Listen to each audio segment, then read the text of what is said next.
Hi guys! Another day, another goal. I-flex ko lang sa inyo yung mga nasold ko na BCA bracelet. Okay. Explain ko lang ng konti, no?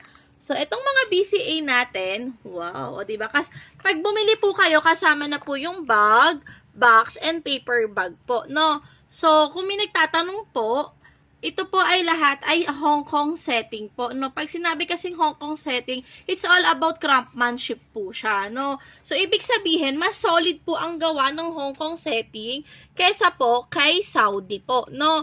So, ito po una natin is, kung gusto nyo po yung mabilis at mataas ang value kapag sinunla, syempre, dapat po ang bibili natin is yung all gold po, no? So, ito talaga kasi, lahat to is talagang foundable po siya, no?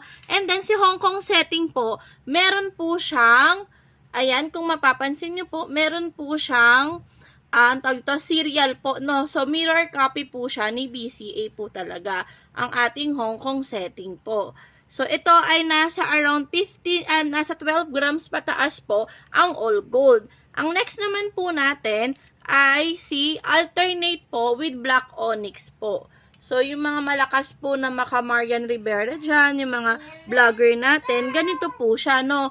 Hong Kong setting din siya, alternate black gold, and then meron din siyang serial. Hong Kong setting po siya with serial din po. Tapos, ang susunod naman po natin is si all black onyx naman po, no? So, all black onyx po, Hong Kong setting. And then, yung link din nga, meron din tong serial. Wait lang, hanapin ko So, lahat po sila may serial po. No, kapag Hong Kong setting, may mga serial po sila. Ayan, may mga serial po sila. Ito po, meron din nakatatak na BCA din po sa kanilang lock, no? So, kapag Hong Kong setting kasi, yung gawa sa kanya is mas solid po.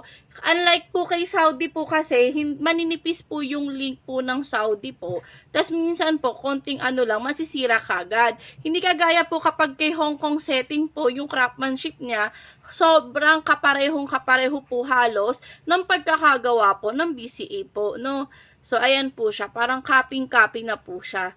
Ayun lang, kung gusto niyo po nito, i-free order niyo po sa akin. Lahat po yan, kasama po ang box, tsaka po yung mga paper bag natin, and then yung certificate po niya.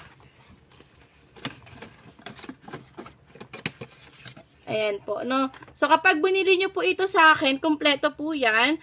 Payment first pa rin po tayo, no? So, ayun lang po, konting kaalaman po para po kay BCA. Thank you, bye!